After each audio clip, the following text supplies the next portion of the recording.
Growing a business is hard, but it does not have to be. Once a week, we take a break from the hustle and bustle in business to talk about innovations and what's new in the C-suite. This is the Fractional C-Suite Retreat, and I'm Joseph Frost. Pull up a seat at the fire, grab a drink, smoke a cigar, and just join me as we relax, learn, and get inspired.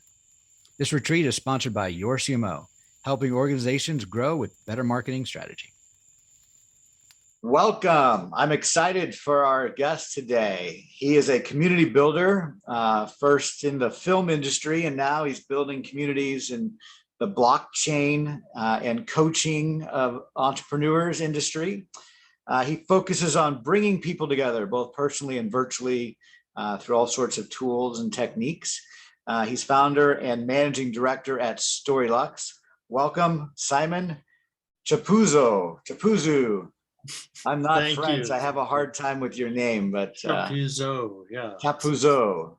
That took me years to learn that, so no blame on others. How old were you when you were finally able to pronounce your name? Well, pronunciation came first, and then spelling. I think were like two different things at the age of like 10 or something. Okay.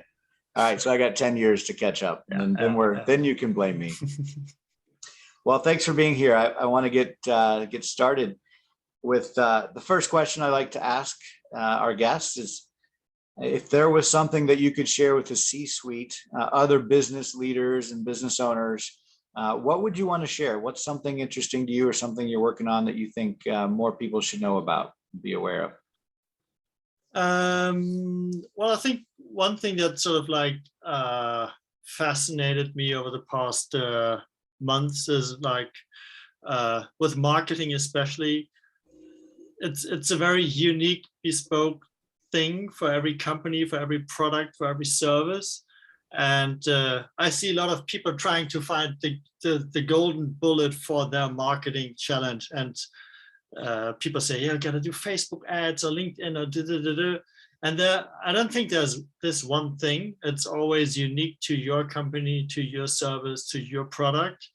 And it helps to have an expert who understands your industry, who understands your unique challenge and has done something similar with somebody else and knows how it works. So I think a lot of people are reinventing the wheel when there is no need, because there are people who've done it, and marketing is a very challenging field because a lot of opportunities and possibilities. Yes, well, you're speaking to the choir here for sure. Do you look at community building as a marketing effort? Yeah, it's an interesting question, because I think if you're trying to build a community to sell stuff, it doesn't feel nice. But I think if there's a genuine interest in bringing people together and leveraging their knowledge and insights, you are automatically building a community. You're automatically doing market research. You're understanding the buyer, the seller. So it's a very organic process, and I wouldn't really think about it as something that is done on purpose to sell something. I think just if we bring together buyers and sellers in a marketplace, that is community building, and everybody's benefiting from that. So it's yes and no. Yeah, interesting. I believe in that, because I've been involved in some different initiatives, and both gone down the path of just building the community or the project with the intention of connecting people with similar interests. And then I've gone down similar projects where the purpose was to sell something or position ourselves or a client to be able to sell something. And the latter path is a little disingenuous, or it doesn't come off as authentic and doesn't seem to be as effective as the doing it just for the right reason, or maybe right's the wrong way, but being for more of a pure, authentic reason. What has your experience been? If someone sets out to build communities because they do want to build a marketplace and sell something, how can they stay authentic and be effective at really building a true community? Well, I think it always starts with having a genuine interest in what you do and the problem you solve and the people you do that for. So if you really want to help people to get this thing done that they are struggling with, I think that is a great point to start from. And then being driven by curiosity, trying to understand what exactly is that problem, how can we solve it, how can other people help. I think being driven by this curiosity while bringing people together is a good point to start. And it's a very natural, authentic thing. And more as a back thought, you will build a product, a service, a community that tackles that problem. But it's not like this deliberate forced thing that comes off as unnatural. So just curiosity in whatever you try to solve and to do. Yeah, be curious. It's that's a good way to look at it. We had this online community for blockchain. Sorry, when I jump in, for blockchain entrepreneurs, and I never thought of building a community as we were doing it. So all we did was trying to initiate conversations among the members, and we brought them on to calls where they would talk about their core expertise, be it that they build a currency or a protocol or some token for some exchange platform. So all we did was really trying to find people that were interesting from the community, invite them to speak about what they do, bring on other members to share. And that was super interesting. And we didn't really have to make an effort. And people felt so connected and really appreciated what they gained from these calls and from being brought together in that way. Yes, that makes sense. What I was about to say is I'm curious how community building has changed over the years with the advent of social media and LinkedIn and Zoom and Teams. Has it made it easier to build community, harder, different? I would say different, neither easier nor harder. I think different in the sense that it's easier to bring people together, but it's also easier for people to leave. So it's becoming more fleeting, and the clarity of the why are we here has to be really clear. I think like in the old days, without all the social media platforms, if you think like in a physical world, people coming together in a room, it's takes much more commitment, because you have to go there, you have to spend time, you can't leave if it's boring. And now if you are on a call, you just on a group call, you just leave if it's boring and you just jump off. So different in the sense that it's definitely more fleeting, and that you have to counter by being really clear why we're here, what are you getting out of this, what do you have to contribute. So I think we have also to be much more deliberate with the why and to communicate this to members. And how does size impact the fleetiness online versus in person? I've personally found that large community conversations and opportunities online, it's very difficult to engage. But in a large conference room of attendees, it's a stronger feeling. You feel more connected sometimes with larger groups. How have you seen the size of communities play out differently on online versus in person? Well, I think there's several points. One is a lot of people, I think, always aim for big is better and I want more members, when it's really about the value that individual members get out of this thing. And if that is a lot, the community doesn't need to be big. So a group of 50 people can be more valuable to somebody than a group of like 5,000 people. And I think the other thing with being in a room together brings a different kind of commitment, because you are in the room physically And I always feel like being on a call with like 20, 50 other people for an hour or two, you never get the same kind of vibe like you would get in the same room. And I don't know whether it's sort of like if there's a magnetic field emanating from our brains Right. that sort of brings us together. But I know so many, I can remember so many events, in-person learning sessions with EO or other organizations where we had to stay in the same room for hours and hours and hours. And that really left an impact. I've never had a similar experience from a Zoom call with 50 other people.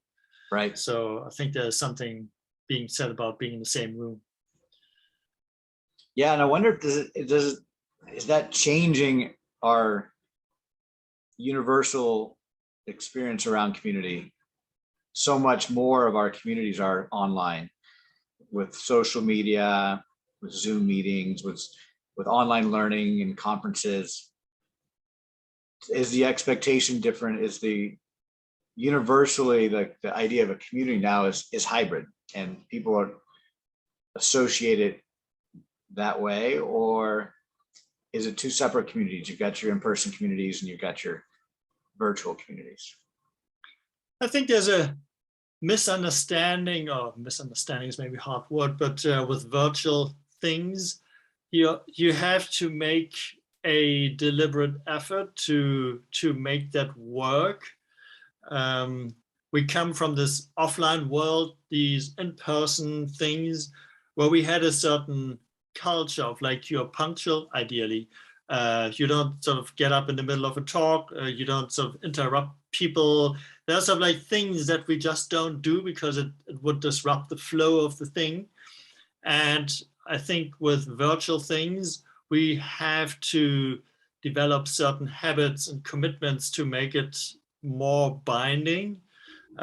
There's a difference in attending a call, a group call, and having myself as a video on. So I always turn off my own video, because it's distracting to me, because I end up watching myself. It's like the least interesting thing.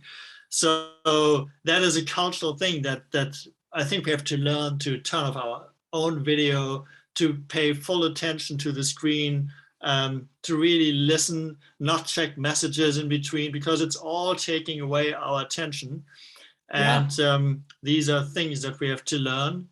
And then virtual or hybrid things can work. But we were thrown into a world of online events with no prior training or culturalization. And if we want to make that work better, then we have to introduce certain habits or cultures around online. And then I think it can be nice mixed with hybrid, because the big benefit of online is it doesn't matter where you are. And having been a part of the Berlin chapter, the London chapter of EO, that was always very localized back in the days. Now I'm a part of the Mapper Breadth chapter. It's across Africa. It doesn't really matter where members are. So that's a great advantage, but we have to work hard to make up for the loss of proximity and being in the same room. Yeah, in many ways, community building has been enhanced with technology and virtually, but also limited. And it would make sense that technology will continue to improve to make that community experience stronger. I just can picture holographic community rooms and tactile sensations that you could get out of your technical, out of your equipment. There's all sorts of evolutions that probably are coming our way to bring that personal experience closer online than the current. Yeah, I think that a lot of things we can do right now that are not rocket science that I see missing in a lot of communities. So just to give an example of what we've done, we changed the name of people in the group. They became members to give that sort of, to elevate the experience a little bit. whenever we had new members join, we did an introduction for the members. So we sent out a message with a photo. We wrote a highly stylized introduction to make that person really look cool and interesting, and to make members understand what that person brings to the community and why we've chosen that person. And other things like sending a weekly mailing that summed up what has happened in the chats, so that people that couldn't attend or are just not that online would still sort of stay in the loop. So there are like a lot of things that we can build or do to make a virtual experience still more engaging. Yeah, changing names and bringing more visibility to what's happening in the group and who are the other people. And I think that is the biggest challenge. If I meet a person in a room, I see the whole body. I can read what the person is like, probably also smell to a certain degree sometimes. And it's a different experience than like here now. I just see your head up to the shoulders. And it just gives only part of the information that I can get from you. And so we have to make a conscious effort with online things to make up for this loss of information by talking more about who's that person, what do they want, where do they want to go, how can we help them, all that. Yeah, I love that. There are simple things that we can do now. One of the things I happen to facilitate probably 4 or 5 monthly community meetings for different organizations and virtually. And one of the things that I found really simple and effective is at the beginning of that meeting, I do random breakouts into 3 to 5 people. I give a topic. We're going to break out, make some quick introductions and discuss this one idea. And that is the best part of the meeting usually for everybody, is that first 10 or 15 minutes with a smaller group.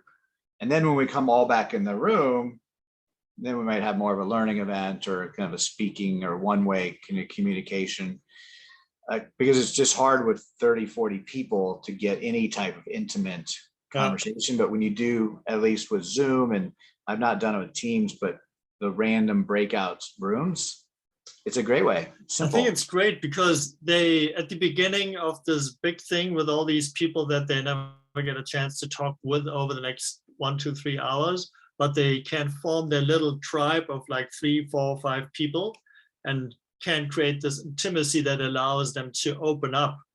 And I guess then after that first call, they're more open to the bigger group, and it's easier to then engage and get insightful statements because they're sort of more at ease with the whole group. I like it. Yeah. Any other online tips for community building? I'm sure you'll come up with some. Well, I would say technology is overrated. So I remember we had a lot of discussions around sort of what platform and what features and And my experience of the platform that is easiest to use for all members is the best. And don't overcomplicate features over personality. And everything that helps to bring out the personality of members in an online setting is 10 times more valuable than having another feature of like, I don't know, whatnot. So yeah, that's great. I know you do some work. Well, some of the work you do that probably spurred from your community building is on more lead generation activity for businesses and coaches and executives. And I've found it fascinating because your approach has been evolving even over the last several months as far as what you see is effective in that arena.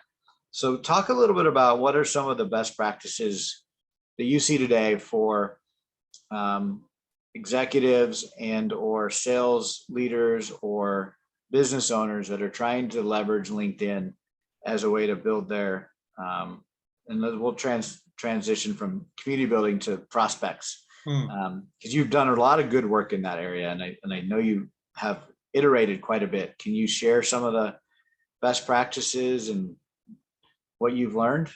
Yeah, absolutely. So You're absolutely right. It is a journey. It's ongoing. And coming back to what I said in the beginning with there is no one marketing framework or one platform that works, because every product is different, every service is different. And I think the biggest thing that I've learned over the past 3 years working for the EO Accelerator, or trying to find members for the EO Accelerator for EO chapters and for business coaches, is the person that you're trying to reach out to, is that person ready to speak with you? Is that person ready for what you have to offer? And very often that's not the case. So if you send a cold email to somebody who's not in the market for business coaching, you can hammer that person with emails. And I had a really interesting experience. We did a cold email campaign for the London chapter, and with little success, barely anyone responded. And the funny thing was, like 6, 12, 18 months later, I had a couple of people come back to me that hadn't replied before, saying something like, hey, Simon, 12 months ago, you sent me this email about the accelerator thing. Tell me, what is the accelerator? And so when I first reached out to that person, he wasn't ready, but the seed was planted in his or her mind. And 12 months later, they came back and said, tell me about this thing. I'm ready now. Now I get it and I want it. And I think that's the first dynamic that we have to understand, that with some services and products, often it's not the right time to sell now. So it's more about establishing a contact or building a connection. And that is where community building comes into play, because it's a different way to engage with people. It's not like, hey, you want to buy this now, but you want to be part of this thing. And that thing, whatever it is, will expose you to ideas that ultimately might lead to you becoming a client for a coach or for a service. So yeah, does it answer your question? Well, yeah, I think so. Yes. I mean, in my experience with the cold email, it's same. We've used that tactic for ourselves and for others to attract prospects. When there is a hit, which is seldom, cold email just seems to be a really, really, really bad tactic these days for, I don't know, for service products like I have.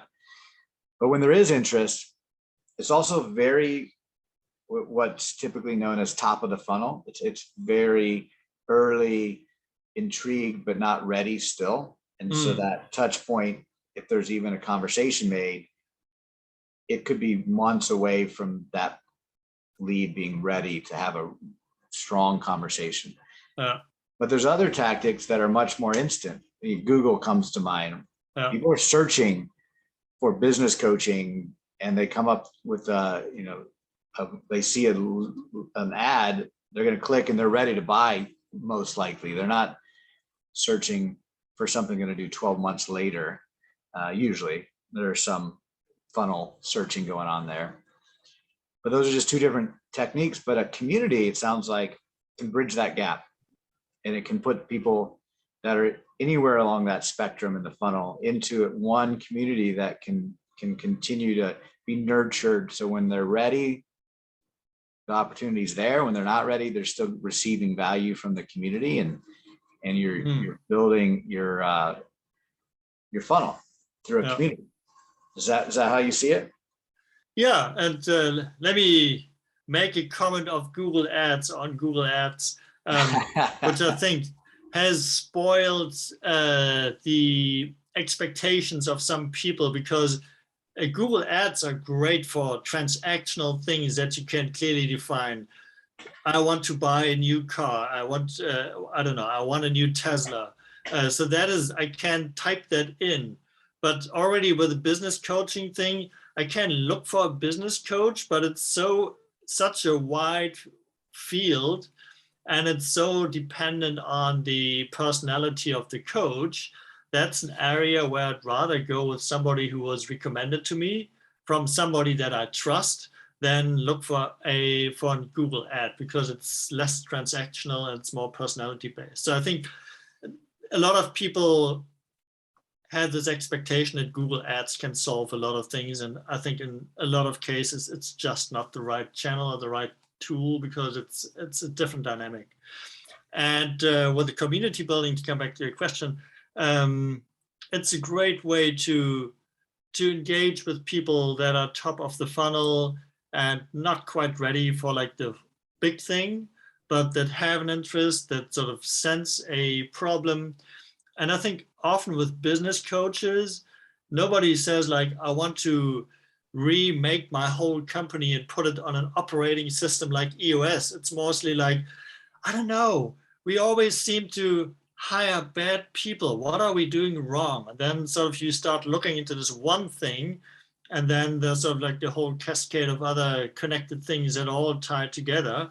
But nobody looks for like, I want to remake my whole company, but I want to hire better people. So it's like small concrete things, and a community might be a better place to get answers to these things, or hoping to get answers, and then they are introduced to the bigger idea of like, okay, maybe not just try to fix people, but fix the whole company by introducing a systematic operating system that addresses all these issues that you didn't really know you have. Yeah. Yeah, I agree with you on Google. It has spoiled many people, and that changed many other people's expectations of how simple marketing should be, right? Yeah. And it's far from it. It's so far from it.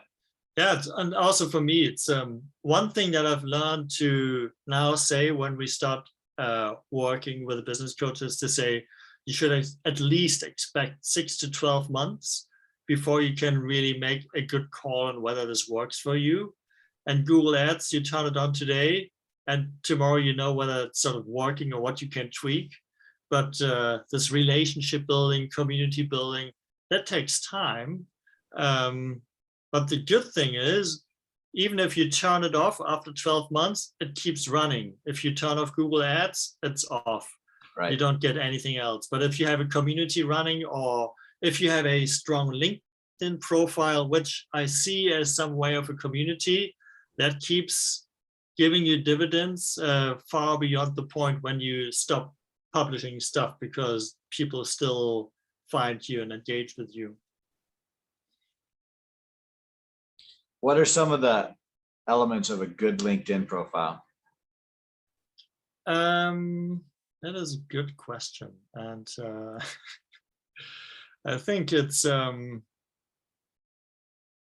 people might invest or spend too much thought on like what needs to be written and sort of how does the profile need to look like. We've seen crappy profiles that didn't match any of the high standards of copywriters, and they still kind of work. I mean, they work better if it's clear what you do, if you have a nice photo, if you have a good header banner that sort of supports your core message. All of these things help. But I think the most important thing is to invest time. It's something you should spend 30 minutes a day on, and engage with people. You should publish something. And it's really about the engagement. It's I see a lot of people who just publish stuff and sort of hire an agency, and then you see these nicely styled graphics with witty quotes of like some smart entrepreneur, and it's sort of like so without any personal character, and it sort of feels bland, and it's being done by someone, and this person who owns the profile is never online.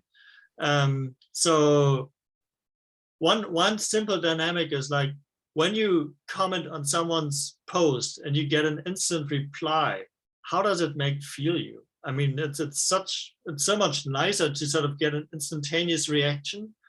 And if people have an agency that publishes the post every week, Monday at 9, and then they comment and there's no response, or like a week later, it's sort of a futile effort. It's sort of, it's only, they only see LinkedIn as an advertising platform. We just sort of blast our stuff out, but we're not listening to people who come back to us. And I think that's sort of, it's paying in the same direction of community building. You want to interact, you want to have an exchange, you want to communicate, and that's how you nurture relationships and how you build a community. Yeah, I know we had an exchange on LinkedIn not too long ago, and it's always great when you post something and you get a quick response like, oh, someone's actually out there listening. And I have a team that does some of my LinkedIn writing, but I feel very much that it's my responsibility to monitor posts and respond and engage. Like that's how I've always viewed LinkedIn. Is it's like going to a cocktail party and not talking to anybody if you're not engaging. You can be the best dressed person in the party, but if you're standing in the corner not talking to anybody, you're not getting any value out of that, nor is the rest of the party, you being there. That's a great analogy. I'll keep that one. Yeah, you can. My ideas are open source, I like to say. And on that topic, I think we were engaging about marketing spend. That'd be good. I'd love to pick your brain, because we had, I think, differing perspectives, not necessarily competing views, but just different perspectives. And I was suggesting that, you know, as you talk about recessions and we go into recession potentially or not, that marketers and agencies and people will say, well, don't stop spending money, keep spending. You can't cut off your marketing. It's like cutting your nose to spite your face. And my perspective was, in some instances, it may be good to not spend, but you need to have someone thoughtful to walk you through the process, like a strategic leader to think through what's the right spend, or maybe it's just let's optimize the spend or change the spend, but it's not as simple as just keep spending. What do you think? Because you had a slightly different perspective. Well, I think in the end we didn't disagree that much, Right. but definitely I think the worst thing is to just cut all spending regardless of okay, we gotta bring down costs. And I think it definitely makes sense to look at, okay, what are the things that have proven to work in the past, and let's focus on that.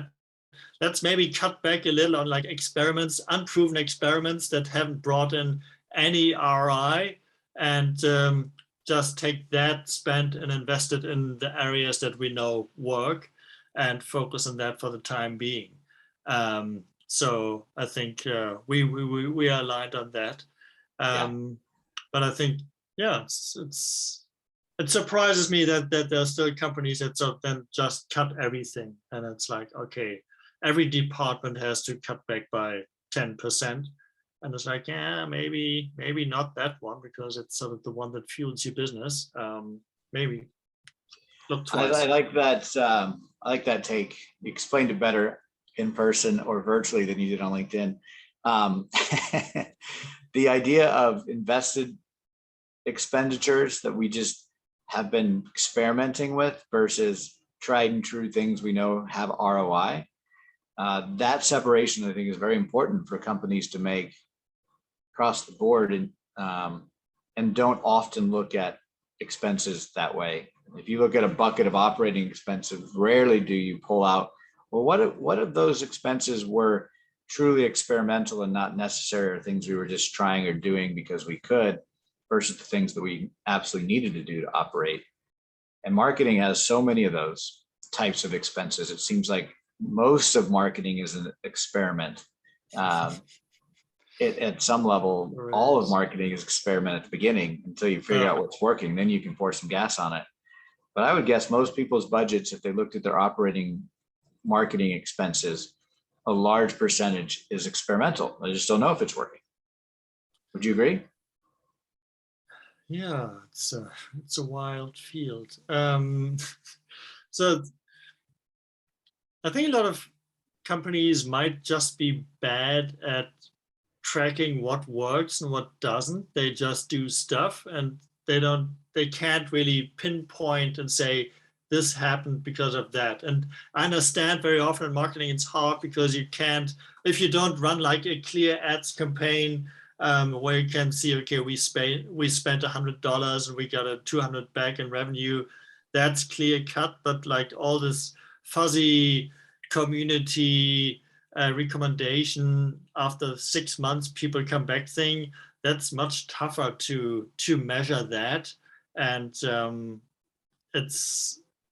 I think it requires a lot of experience from somebody who's done things like that in the past to say, maybe we can't really see how it works, but I know, which is always dangerous to say, because I've done this previously, I know that this is sort of like the thing that works. I'm just thinking, I've worked with a couple of very junior marketing people, and I was more like in the guidance role and helping them bit of like the fractional CMO. And the interesting thing for me to see was that they looked at everything like a clean slate and they didn't really know what works, what doesn't work. And I came with experiences, and you could also say opinions about certain things where I could say, okay, you are in the IT industry. You're never going to sell IT services to other companies just by doing an AdWords campaign. Don't even try it. It's never worked. So I'm always torn because sometimes I think who I am to say that, let's try it. And very often I'm like, we don't even have to try this because it hasn't worked and the dynamics of this product are different.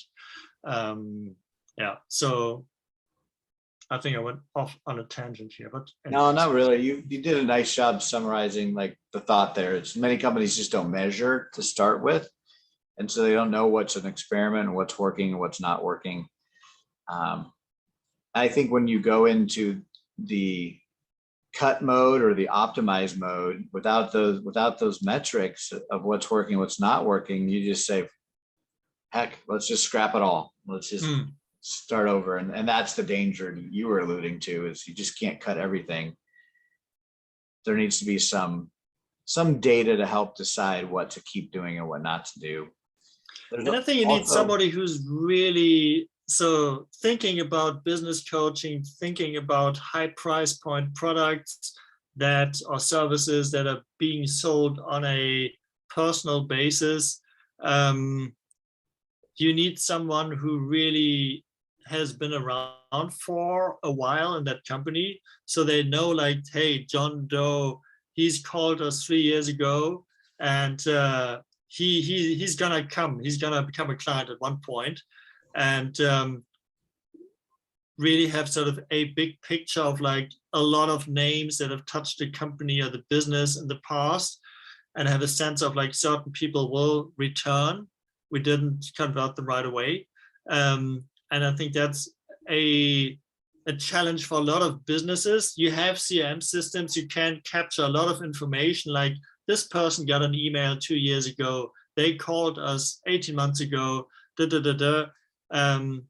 With a community, I feel the way I saw that often was I had more of a connection with people. So I had a bigger context of like, okay, this person is connected with that person, and so they it was a lot of soft selling and relationship building that was hard to capture on a CRM system. And I think that is something that is hard to grasp if you come from this Google ad world and you're like 25 and you want to sort of like quickly turn something around.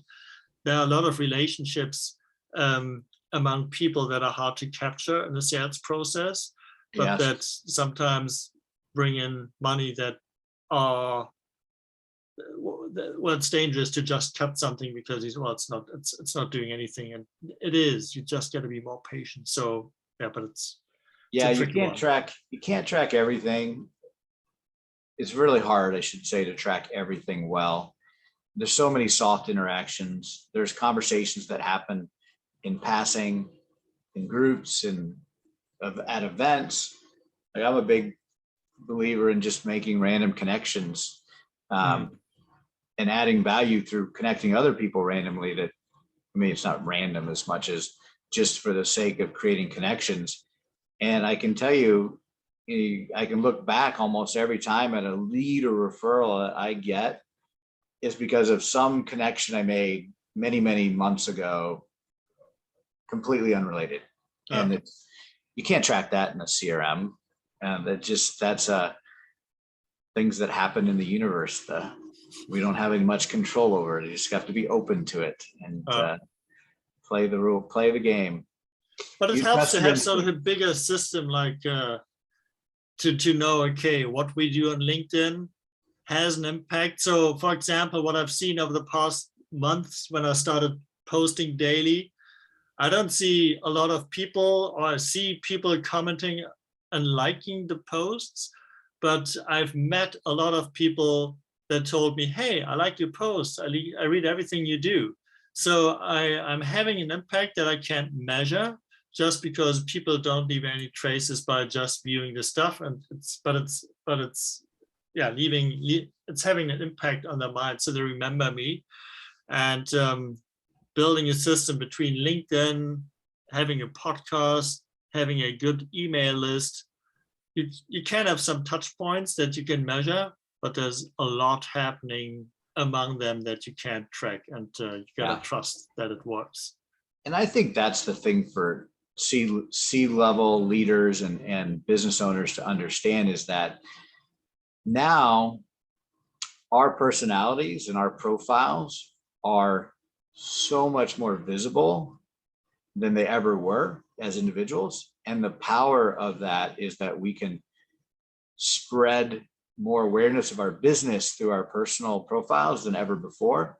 We're also, at risk. If something happens personally, it can have a business implication pretty quickly as well. But I think it's more the former that's important to grasp. So your online profile, I think I heard it the other day. If you look up Tesla, it's got X million users. If you look on Elon Musk, it's 10x that. I mean, the profile of the individual that drives that company, owns that company, or in that company is 10x as powerful as the profile of the company itself. And that's the opportunity when you think about communities. It's not companies that join communities, it's people. Absolutely. And it's not companies that are leading communities, it's people. So as executives, that's our opportunity, is to really leverage this space and technology to build stronger profiles and better communities for ourselves and our teams. Yeah, what you're saying is so true. I mean, with LinkedIn, you have the company profile, you have the individual profile, and everybody follows Elon Musk. Few people follow Tesla, because we as human beings, we are made to interact with fellow human beings. And a company is sort of just an artificial product. It's nothing we can really identify with. Yeah, brands help to a certain degree, but we want to see faces, we want to see expressions, we want to see viewpoints, taste, values, and really get a sense for who that person is. And I think a lot of C-level people are too shy when it comes to being visible and being transparent. Because in the end, that's part of the role I think they have for the company that they serve, that they give a face to that company, and they ought to live more of that personality on LinkedIn or whatever platform they choose. Yeah. Well, let's switch gears. Tell me something about yourself individually. What do you like to do for fun? What do I like to do for fun? I like cycling. Oh yeah?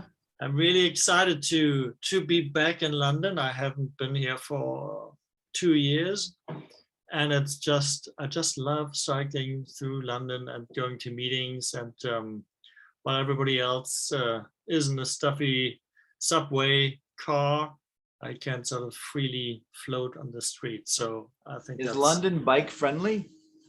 Surprisingly, yes. It's one of the safest cities, I would say, for cycling. They have a lot of bike lanes, and it's a very common and accepted thing. Every bus, if they sense you hovering around somewhere, they quickly stop and wait for you.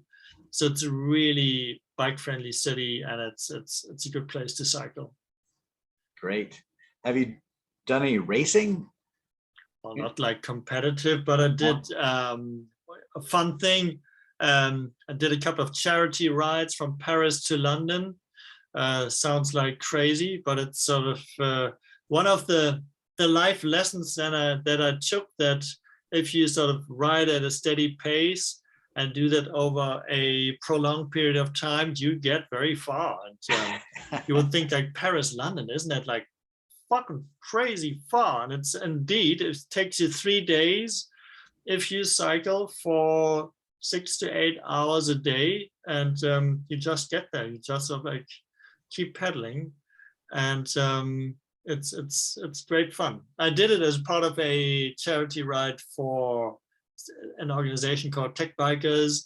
So we raised funds for a literacy project in developing countries, and so that's a fun thing I like to do. There is a race across Iowa. It's called RAGBRAI, and it stands for Race Across Greater Iowa. I don't know. The words, the letters all mean something, but they start by dipping the back wheel of the bicycle in the Missouri River, which is on the western border of Iowa. And then it's usually it's a 7, 8, 9, 10 day route across Iowa. And then they dip their front wheel in the Mississippi, which is on the east side of Iowa.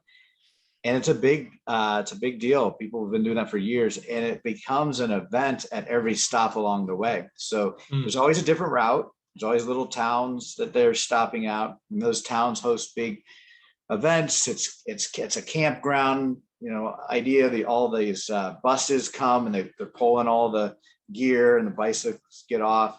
And it's a race, but it's really 10 days of partying, I think, for most of these people. Because every night there's just festivals and energy and fun. And then next morning you get off, you get on your bike, you ride 15, 20, 40, 60 miles. I don't know what the distances are. And then you do it again. It's the same stop every day. Everybody stops, I should say, at the same place every day. So no one's going ahead, but they are timing you between stops if you want to race it. I've never done it, but it sounded like a lot of fun. You know what that is? That is community building. I mean, by being together with the same group of people for 8 to 10 days, you've built a community. And I think that's what always fascinated me, being part of these events. You're being thrown in a room with complete strangers, and after a certain period of time, it's like you've built this trust, and you've built this relationship with other people that you would not have thought about before you've met them. And that's what really fascinates me, how we as a human, as a species, have this ability to connect and to build these groups just because we sort of, we see ourselves in each other and sort of understand each other's needs. So absolutely, highly fascinating. Yeah, that's community building. Well, with that in mind, it's been great talking with you, Simon. I'm excited to continue our community building together. You and I have been talking offline on different subjects, so I'm excited to keep doing that. But if anybody else wants to reach out to you about the work you do or to get to know more about you, what's the best way? Best way is always to check out my LinkedIn profile. You will see lots of content that gives you an idea of what we do with StoryLux. And my name might be hard to find, Simon Chappuzeau. We'll have it in the show notes, so it'll be easy for people to access. I'm highly responsive on LinkedIn, following the walk the talk. Practice what you preach, walk the talk. Practice what you preach, walk the talk. We do a lot of LinkedIn work. Ride your bike and the training wheels take off. I don't know. There's so many different things we could go there. Well, good. Well, thank you very much. I appreciate your time.